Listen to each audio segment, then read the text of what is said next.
This is how to use the ORAgene OGD-575 DNA saliva kit. Do not eat, drink, smoke or chew gum for at least 30 minutes before you collect your sample. Open up the kit and take out one of the brushes. The second one is a spare in case there's any damage to the first. Put the sponge into your cheek pouch and swirl it around to collect saliva. When the sponge is full, then insert it into the V-shaped notch in the funnel.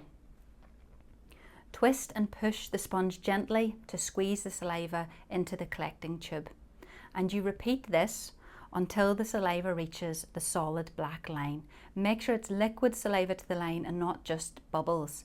If you need to, you can knock the tube on a hard surface to get rid of the bubbles. When you're finished, close the lid firmly until it clicks, and that will release the stabilizing solution into the tube.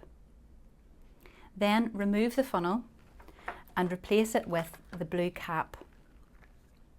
When that's secure, shake the tube for around 5 seconds. Then you have to label the tube with a sticker showing your correct details, and that should have been included with your test request form. Tubes that are not labelled will be rejected by the lab. Put the labelled tube into the plastic pouch on the front of the test request form.